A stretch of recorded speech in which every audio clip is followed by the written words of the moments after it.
నమస్కారం. ఈరోజు సాయంకాలం పూట త్రయోదశి తిథి ఉంది.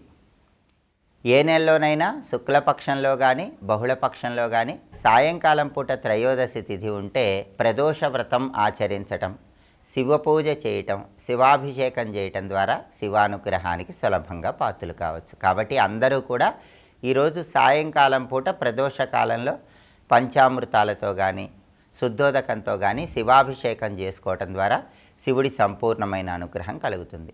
అలాగే ఈశ్వరుని తుమ్మిపూలతో పూజించి చిమ్మిలి నైవేద్యంగా సమర్పించడం, ఈరోజు పగలు ఉపవాసం ఉండి సాయంకాలం శివపూజ చేశాక ఆహారాన్ని స్వీకరించడం ద్వారా ప్రదోషవ్రతం సందర్భంగా శివానుగ్రహానికి సులభంగా పాత్రలు కావచ్చు. అలాగే బుధవారం గణపతికి ప్రీతిపాత్రమైన వారం.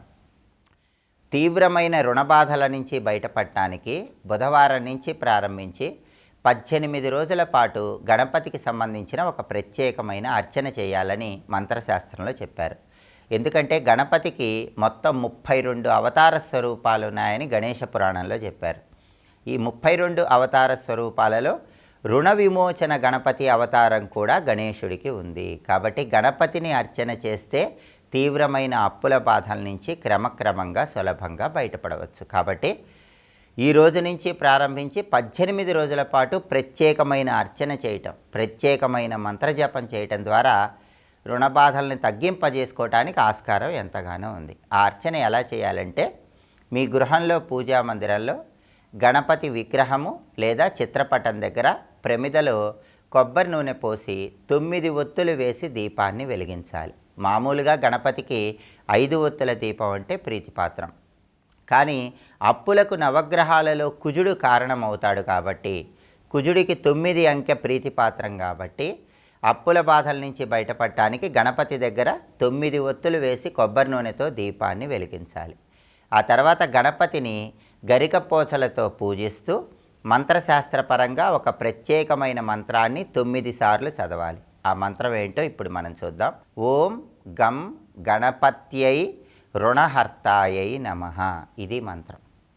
ఇలా మంత్రాన్ని చదివిన తర్వాత గణపతి అనుగ్రహం కోసం గణపతికి కొబ్బరి నైవేద్యంగా సమర్పించాలి. ఆ కొబ్బరిని ప్రసాదంగా స్వీకరించాలి. ఇలా బుధవారం నుంచి ప్రారంభించి వరుసగా 18 రోజుల పాటు ఇలా ప్రతిరోజు కూడా ఈ మంత్రాన్ని 9 సార్లు చదువుతూ గరికపోచలతో పూజించి కొబ్బరి నైవేద్యంగా సమర్పించి ప్రసాదంగా స్వీకరించాలి. ఈ 18 రోజులు కూడా పూజకు ఉపయోగించినటువంటి గరికపోచలు ప్రతిరోజు పూజ పూర్తయిపోయిన తర్వాత మర్నాడు వాటిని తీసి ఒక పరిశుభ్రమైన ప్రదేశంలో ఉంచాలి. 18 రోజులు ఇలా అర్చన చేసిన తర్వాత 19వ రోజు ఆ గరికపోచలన్నీ ఎక్కడైనా పారే నీళ్ళల్లో వదిలిపెట్టాలి, లేదా ఎవరు తొక్కని చోట చెట్టు మొదట్లో వేయాలి. ఇలా చేసి 19వ రోజు దగ్గరలో ఉన్నటువంటి గణపతి ఆలయానికి వెళ్ళి గణపతికి అర్చన చేయించుకొని గణపతికి ఆలయంలో ఉండ్రాళ్ళు నైవేద్యంగా సమర్పించి ఆలయ ప్రాంగణంలో భక్తులకు పంచిపెట్టాలి. ఈ శక్తివంతమైన గణపతి పూజ ఎవరైతే చేస్తారో వాళ్ళకి అతి త్వరలోనే ఏదో ఒక విధంగా ధనం కలిసి వచ్చి ఆదాయ మార్గాలు పెంపొందింపజేసుకొని క్రమక్రమంగా రుణబాధల నుంచి సులభంగా బయటపడవచ్చు. కాబట్టి తీవ్రమైన అప్పుల సమస్యలతో సతమతమైపోతున్న వాళ్ళు ఆ సమస్యల నుంచి బయటపడటానికి బుధవారం నుంచి ప్రారంభించి గణపతిని పూజించే సమయంలో ప్రతిరోజు ఏ మంత్రాన్ని జపించుకోవాలో ఇంకొకసారి చూద్దాం. మరి ఓం గం గణపత్యై రుణహర్తాయై నమః మంత్రజపం చేయండి. గణపతి అనుగ్రహానికి ప్రతి ఒక్కరూ సులభంగా పాత్రలు కండి. స్వస్తి.